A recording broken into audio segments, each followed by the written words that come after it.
Hello, everyone, and welcome back to the Bolt Report. My name is Michael Wax, and I am joined, as always, with my co host, Jake Ricker. We have a very special guest with us today. She is the Tampa Bay Lightning writer for the Hockey News, a member of the Pro Hockey Writers Association. You can catch her talking Lightning hockey on SiriusXM's NHL channel, as well as the Bolts breakdown on Believe. Ladies and gentlemen, Diandra Loux, thank you so much for coming on. Hey, thank you guys for having me. I really appreciate it. So, we want to start off as we do with everyone that is either with the Lightning organization or grows up a Lightning fan that we have on this show. How did you first get into the sport of hockey? Yeah, I love that question. I actually got asked that last week, and it's something that I've been thinking about.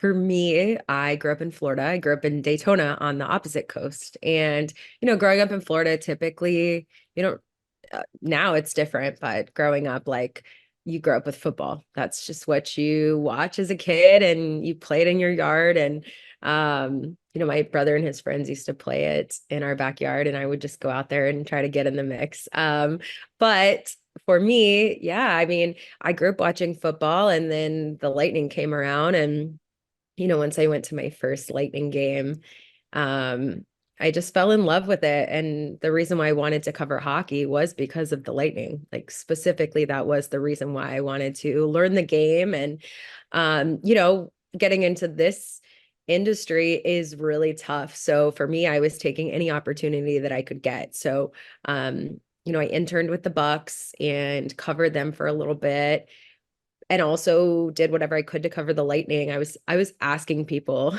like, please let me write about them for free. Like, I don't even care. Just please let me do it. And, eventually it worked out because I was actually covering the Bucks for Sports Illustrated. And the Hockey News has like a partnership with Sports Illustrated, and they saw my work, knew I was in Tampa, saw me tweeting about how much I love the Lightning, and asked me to cover the Stanley Cup final. So it was really cool. So it just kind of shows, you just put the work in, and you never know who is going to see what you're putting out there. So that's kind of how I was able to fully switch. I knew I always just wanted to cover the Lightning full time, and that opportunity with the Hockey News, now I'm with them full time. So it all kind of came full circle, but this is what I've been wanting to do for a while, and definitely love this team, and really excited to be covering them. Feel free to correct me. Is that the 2015 final they asked you to cover? No, that was the 2021 when we won Oh, the wow. Stanley Cup. Okay. Yeah. I Um, love that story because I feel like me and Michael can relate to it a lot. That's kind of why we started the Bolt Report, because we just wanted to cover Lightning hockey and talk about it. So, uh, yeah. going on that though, covering that 2020 final for 2021, what? Tell me a little bit about that. What was it like getting to cover a team that ended up winning the Stanley Cup as well? It was the coolest experience ever. I still remember that night so well. And the crazy thing about it too was, we were just going through COVID and nobody was allowed to be around each other. And that was kind of the first time where they were letting everyone back in the arena. And so you had like the thrill of everyone being back together and getting to experience those games again. And then also you had the thrill of the Lightning making it again all the way to the end. And we kind of had an idea that, I mean, I personally going into it didn't think Montreal was going to beat the Lightning. So you kind of had an idea like, all right, this is going to be it. They're going to do it again. They're going to do it at home. I think that was the biggest thing, is everybody wanted them to win in Tampa. I remember we had a hurricane come the night before, and it was just an incredible experience. And I'll never forget how loud the arena was, and people were crying, and everybody was, like going crazy out in Thunder Alley. And my brother, the next morning, I know my parents looked at the Tampa Bay Times, and my brother, there was a picture of my brother, out in Thunder Alley, just like pure joy. So it was just a really cool experience. It's something that I'll never forget. And it was a dream of mine to be able to do that. So we're pretty lucky that we get to live in this area and experience this team. And I know it's been a different year this year, but we've been so lucky the past decade to have this team here. I mean, like, there's teams all throughout Canada and in other places that just have not been good in a very long time. So I feel pretty lucky. So you had mentioned the 2021, like with COVID and everything, and covering the team as a like a basically that jump starting you into the hockey news. Right now, just going through what you've done this season, you're writing anywhere from 1 to 4 articles on the hockey news daily, and that doesn't include all of the videos from the press conferences that you shoot. What is your key to producing all of this content while keeping it fresh and keeping audiences engaged? Yeah, I'm not gonna lie, it's hard. I think the way that I view it, at least for me, is so like I'm a journalist at heart. Like at my core, that's what I am, and I want to stick to that, and I want to be taken seriously and credible, and I want people to know that if I put something out there, it's because it's true or it's confirmed. Um, and so it's kind of a balance between that. There's been a lot happening this year with this team, whereas before maybe we didn't have a lot of news to cover. And I just think of it from like a fan's perspective. If you're sitting there and maybe you're at work on a Monday and there's something going on with the Lightning, like you want to know what's going on, right? You're invested in this team. And I try to balance it between like a fan's perspective and that journalism side. So if I think something's newsworthy, or if I can put myself in that position of like, I love this team. There's a lot going on. I want to know what's going on. And I'm at work, So I try to, even if it's a small little write up, if something's going on, I try to throw it out there. Like I just did one on Sergachev because it's been kind of a timeline. And I'm like, this is what I've seen in the locker room, or this is what I know. And I'll just kind of put that in there. But, I think this season, there's a lot to write about, and so I've been kind of lucky there. But usually I would say I probably average like 1 to 2 a day, and if there's a lot going on, hit some milestones this season too with Kucherov and Sergachev and Stamkos. So that just to me deserves an article as well. So I just try to cover everything that I possibly can for the fans from a fan perspective. I mean, I'm in there, all the time. I kind of I get to see a different side of things. And I know, as a fan, I would want to know everything that I can, obviously, if you're fully invested in this team, which the Lightning fans are fully invested. And if I ever got one thing wrong, they would definitely let me know. But so far that really hasn't happened too much. So happy about that. Oh, you're absolutely right. This has definitely been a different season, which feels weird to say because we went from winning, back-to-back Stanley Cups. We've won 3 Stanley Cups, relatively recently, and now being kind of in the middle of the pack. I want to talk about this season. Let's start off with some more positive things. Who's an under radar name that's impressed you this season? We asked Casey this question, and she mentioned Connor Sherry. So I wanted to get your thoughts on it as well. Okay, see, I thought Casey would say the same person as me, but she's big on Connor Sherry. I don't know if it's necessarily an under the radar guy, but well, I could say two. I'm going to say two, actually. I don't know if this one is under the radar, but Mikey Aceman, I've just been so impressed with him since he got on this team. He gives that Yanni Gord effect. And I don't remember who asked this, but somebody did ask Coop at the beginning of the season if he reminded him of Yanni Gord. And he was like, I hate to say this, but yes, because he hates to compare players, but he's a menace on the ice. Like nobody wants to play against him. And we need that, especially with kind of like an up and down season. I think he gets the team going, and I'm all for that. And he's not scared of anyone or anything. He's always in the mix. And I love that piece. But I also think if I was going to go like fully under the radar, because now I think everyone kind of knows Mikey Asamon is that guy, but Tyler Mott has been a great addition to this team. And I could see him here in Tampa long term. And he's another one, like no fear. I love that he's here.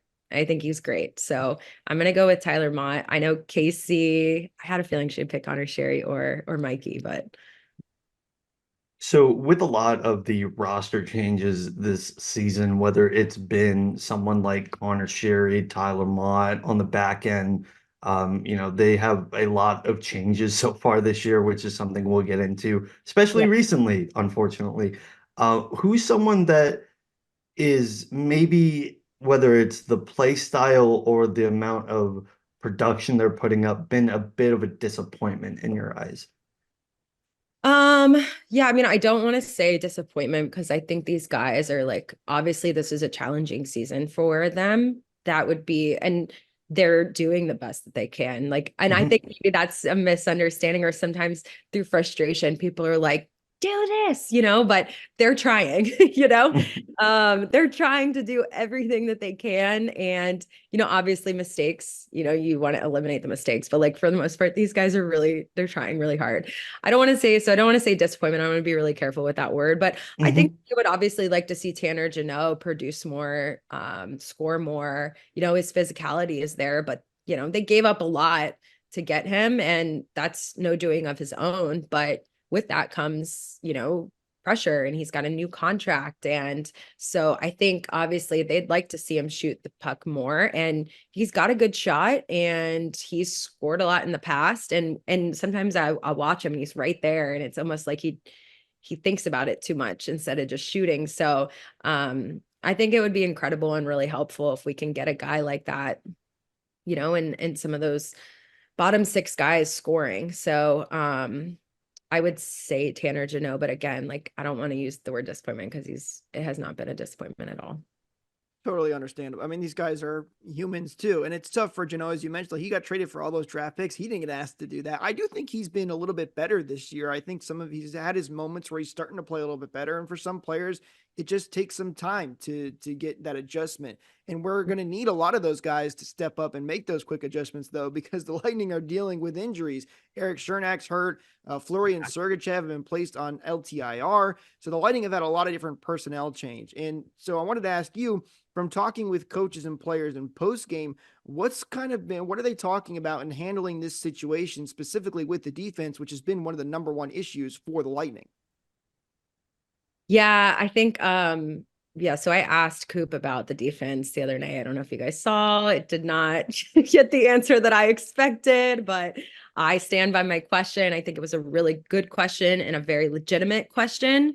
So I still stand by my question, and hopefully maybe fingers crossed we'll get an answer on here soon. But um I feel like the important thing with the defense is to kind of like face the reality of what we've seen this season, right? And there's a couple different ways that you can look at it. Yes, injuries, but the injuries really just started happening. They've been struggling on defense all year. And it kind of, you think about when the Lightning won the Stanley Cup, and this has been my whole thing, when the Lightning won the Stanley Cup, they won, yes, because they had a great team, but like they were relentless on defense. And you can look at other teams, look at the Panthers, they're a great example. Like they may not be scoring as much this year, but they are tough on defense. They do not play around. And I think it's really important that we kind of get that figured out, and knowing Coop and them, like they're working on it. There's a lot that happens behind closed doors that none of us know about and will never know about, So, um,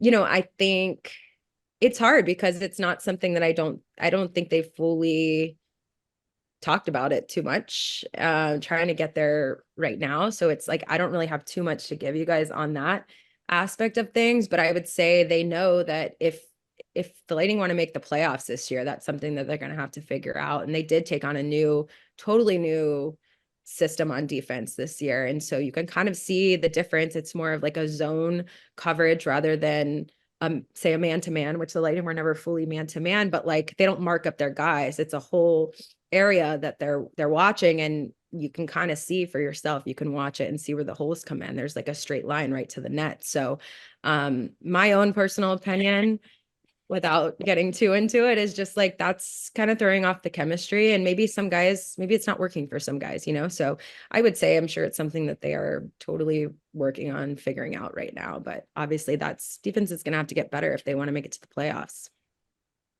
Yeah, absolutely. And, I know you had said, the structure is the most, I guess, concerning is not the right word, the most jarring thing that they might need to fix because of chemistry and everything like that. And we are a couple months away from the deadline, but Yeah. is this a position where you could see, even with cap constraints, the Lightning going out and getting someone who is defensively sound?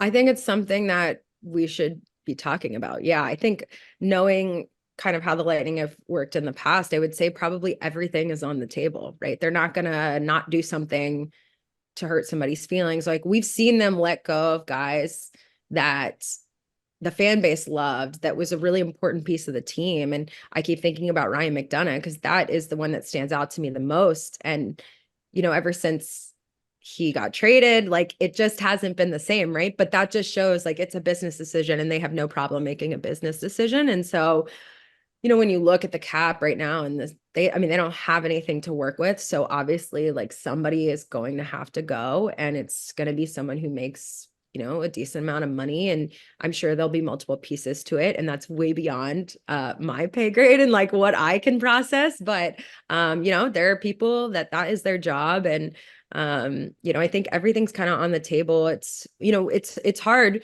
because the Lightning have never really had a season like this. This is the first one. And you can see how everyone feels like the sky is falling down. You can tell we've never dealt with this before. So it's like the family's going at it right now. And by family, I mean like the city, the fans, like everyone's just kind of trying to figure out what's going on. And, I would say, yeah, I mean, I would, it's going to be sad to see people go, but I would say that's definitely on the table. Maybe they'll wait and see if the Lightning are in a playoff window before they make that happen, if it's going to happen before the trade deadline. But I just don't see things continuing the exact same way that they are now. It just would be hard for me to see that given how successful the Lightning have been in the past decade. Speaking of the fans and feeling like that the sky is falling right now, as a reporter, how do you balance that, trying to stay optimistic, but also keeping it real and not making it seem like, oh, well, there's nothing wrong. Obviously there is, it's been a tough year. How do you balance that as a reporter? Yeah, I mean, for me, I don't want to say it's hard because I try to be really just genuine about my reporting and who I am as a person. And like, I know some reporters like to keep their own personal opinions out of it, and others like to kind of add that. I lean into the fact that I really have loved this team for a long time, and I get what it's like to be a fan of the team. And also at the same time, like I said, I'm a journalist, so I'm not going to sit there and give my opinions. I'm just going to give the facts and let fans or readers kind of develop their own opinions. But I don't I don't want to be this team gives you a lot to be optimistic about, regardless of the season. You know what I mean? And so I personally, like, I never count this team out of anything when you look at the coaches and the players. Like, I feel like everybody kind of knows, don't count them out of anything. Like, in 2 seconds, something could happen and the season could go in the other direction, right? And we could be having a totally different conversation. And we've seen them do it before. And so for me, it's not really hard to be optimistic. I always believe in this team and in this organization. So I wouldn't say it's hard for me, but I get, if you're a fan, you're like, what is happening right now? And maybe it's because I'm in there and I can see the players and I know they're really trying to figure it out. Maybe that's where the optimism comes from. I'm not sure. So with this year being a very tight Eastern Conference race, the Lightning do have played more games than a lot of their counterparts. Yeah. So even though they're in it, if these teams win their games in hands, they are on the outside looking in right now.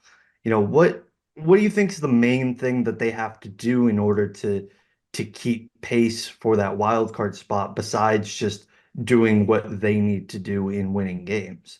Yeah, I mean, it's so crazy. This is probably the first year that I've consistently looked at the standings like almost every day, just trying to see, like, because before you just kind of knew, I'm like, we're up there. I don't know where we are, but we're up there. And now this year, I'm like, oh my gosh, I'm always checking the little wild card button. And I think we're 1 point maybe behind Washington. I could be off a little bit, but obviously they have to win. They just have to get points. And for the Lightning, I think as far as trades and things go, they're going to do what they need to do to get this team back to where they need to be. I'm not even worried about that. They will make the right decision there, but they have to get points if they're going to make any trades or anything at the deadline or ahead of the deadline. They still have to get points in between then. So they got to figure out how to win these games. And, I know maybe Minnesota isn't always, that it's not always the best for them playing in Minnesota, but they need to win this game, So really the key is just they have to find a way to get points. And, that 6-game stretch that they had before the holiday, I know they would have liked to win one more out of there. And that Florida game was in reach. I thought for sure that they could have done that. But I mean, tis the season, right? So they're going to have to find some consistency. They got to find a way to make it work. And I don't know. I guess that's just the answer is they have to get points. They're going to have to, once they're in, and that's a different thing. And by the time the playoffs roll around, I think the team will look different. It'll be just a different situation, but it's a matter of getting in. And the only way to do that is to get points, and defense has to get better. I've got my I know you guys can't see it, but it's an optimist hoodie. Life There is you worth go. fighting. And I love it because we've been talking about that because I am an optimist and I do think they'll be able to turn it around. We've seen this team this year play at a high level, and just even recently, I think that they've played. I think you mentioned this on Twitter. Or X now, Twitter, on the Jets game, they didn't play particularly bad. Their mistakes have been killer. I mean, especially against that Rangers game as well. I think every mistake that they had ended up in a 2-on-1 and ended up in the puck in the back of the net, but it hasn't been that bad. No, and I think I got kind of like, I don't want to say I got ripped for that, but I'm like, I just didn't think if you compare it to the Rangers game, I thought that the Jets game was much better. They looked like a cohesive unit. They looked like everybody was on the same page. They were not stuck in their own zone. Like, the things that have been popping up throughout the season, they weren't happening in that game. And I thought that they looked really good in the first period. And not every game is going to be like that. Like, they're not going to dominate a full 60 minutes. So if there's a couple slip ups here and there, that's okay. But the issue has been, like you said, every mistake is ending up in the back of their net. And there was some tough ones that night. And, like, I hate calling players out by name, but what Vasi, that was a big one. Like that was not good. That was it. That one was painful, but that one doesn't happen all the time. That was just a mistake, and there was no way he wasn't going to get around that one, and it's kind of stuff like that. But I think when it has been kind of a rocky season and maybe they're not feeling as confident, sometimes those mistakes happen. And yeah, I mean, it's just been really unfortunate that all of these mistakes are ending up in the back of their net, but also you can't turn the puck over. You have to be on top of it. So, I mean, 100% agree. Yeah, like I know there's an accountability piece there, but it's not like they're trying to dodge accountability. They know that they're making mistakes, and it's very difficult. It's a difficult situation right now, trying to figure it out is what's happening. So as we're going forward, and let's say the Lightning don't make any changes, they continue on this season and they are in that playoff hunt. We've seen in past years that there has to be one guy in the depth pool, whether it's the bottom 6 forwards or the bottom 2 defenders, that is going on some sort of scoring tear, whether Yeah. that's the triplets Nat line from 2020 or Ross Colton basically putting the bottom 6 on his back in 2021. Who do you think could be that guy in 2024?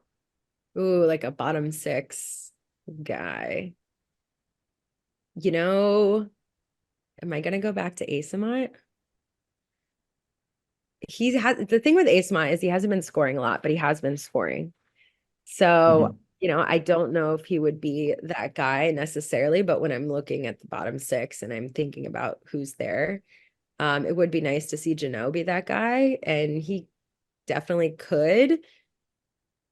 He'd have to change his game a little bit, he'd have to shoot more. It's hard because I think that's kind of where they're missing out, is that bottom 6 role. Like, they don't have somebody that is consistently scoring there. But I think a big difference maker is going to be Asamont and Jeannot. Those are the 2 guys that, like, they would change the outcome of games. You know what I mean? And I think Asamont's definitely trying to score more. So maybe it would be him. That one's a tough one because that merely makes me sit there and look and think, like, that's the missing piece that they do need right now. Let's go with Asamont because that's my guy. To be fair to Isimont too, he had a goal, but it was wrongfully taken away from him against Two, the he's Rangers had game. two. Right. Colorado too, you know. So he's been scoring. I think he's playing well. He's one of those guys. He just works so hard. It's really fun to watch. All right. So Every game you can tell like he's still got that mindset of like I'm fighting for my spot right here. You know what I mean? right. And he's been so consistent with that. Him and Mott, those are the two guys in the bottom six that I look at. I'm like, you guys are fighting for everything, which I Yeah, appreciate. I do too. And I think like what I said at the beginning of the show, those two guys are the guys that I've been watching and I've heard them, you know, like up in the press box, that's who everyone's talking about is those two guys. So I agree with you guys. So this is something we've been doing with all of our guests that have been coming on recently. It's the Bolt Reports Lightning Minute. So we just got a couple of quick questions for you, and you can answer them and a little rapid fire and have some fun here for people to get to know you and just get to talk about some fun things in Tampa. All right, you ready to go? Yes, let's do it. Let's do it. All right, here we go. First question: favorite place to eat in Tampa? Ooh, favorite place to eat in Tampa. Let's see. Um, well, I don't know if I have one specific favorite restaurant, but we went to the Market at Edition a couple nights before Christmas Eve, and it was awesome. Had a glass of wine and some good food. So I don't know if it's necessarily my favorite spot in Tampa. I have a whole list of places I love to go, but I think most recently that was took a mental note of that one. Favorite feature story that you've written? Favorite feature story that I've done. Um, I did one on this is a football story, but I did two that I really loved. I did one on Coach Lowe, who was a female coach for the Bucks, and they won the Super Bowl. And she changed career paths when she was 50 years old. And I did her story from like start to finish of when she was working in insurance for 20 something years and started playing football and coaching high school football. And then she eventually got a job with the Bucks and they won the Super Bowl. So it was pretty cool. And her and I are still really close to this day. So that was a really fun story to do. That's awesome. All right, well, kind of continuing off that, who's your favorite personality that you've interviewed before? Ooh, if we're gonna go with the lightning, I would say probably the funniest person this is an easy one, but it was definitely Pat Maroon. And like he is hilarious. And during practices, like if we would be in there, I mean, you like never knew what he was going to be doing when you know what I mean? And then Corey Perry was not that far away from him, like at all times. So the two of them, and then Stammer would be in the middle, in the center, kind of like the father figure between the two of them. So I have some really funny memories from that last year, actually. He's hilarious and, you know, and he's playing the Lightning tonight. So that makes it relevant. Casey Casey told us had the it. same thing. Yeah, Yeah, Casey had He said was Pat there Maroon as well. Casey was there the day that I'm thinking of, so I'm sure she had the same story in her head of he's just yeah, I don't know. One time he got stuck in his shirt or something. It was just oh geez. so yeah, he's hilarious. And also a great thing about him is like even if they had a tough game or a tough loss, he would always talk to the media, always. So and he always had really good things to say. So I definitely miss him. Favorite road arena? Ooh, so I'm actually going, I was just talking about this on air too. I'm going to cover my first game at Madison Square Garden for the Rangers Lightning game. So I don't know if that's going to be my favorite road arena, but I have a feeling that it will be. All right, last one for this. What was your best Christmas gift you received? It can be anything or even lightning themed as well. Best Christmas gift that I've ever received in my life. This year. Oh, this year. Okay, it wasn't necessarily a gift, but I told so many people about this. I had the best Christmas dinner like ever. My dad made short rib lasagna with it had like kale and all these really good cheeses and then a bottle of Camus red wine. And it was the best dinner and I consider that a gift. All right, so that'll do it for Jake's Lightning Minute. Before we have our outro, Diandra, is there anywhere that people can find you and find your coverage? Let us know now. Yeah, so obviously I'm on Twitter, like we talked about, which is Diandra_Loux. I'm sure you guys will tag it in here. But and then yeah, you can find my coverage on the hockey news. I do NHL radio usually like on the weekends and sometimes rotate through the week. And then I do ESPN Southwest Radio. I do lightning coverage for them every Tuesday at 3:05. But yeah, and then on the hockey news, obviously we have a lot of coverage on there. So I try to put everything out on Twitter when it goes on the website. Sometimes I miss it a little bit, so definitely check the website. All right, guys, that is going to do us for this edition of the Bolt Report and Thunderstruck. Thank you so much to Diandra Loux for coming on the show. Make sure to follow her at Diandra_Loux or Diandra Loux on Instagram. Follow us at Bolt Report_TB for all of your lightning coverage, and go Bolts.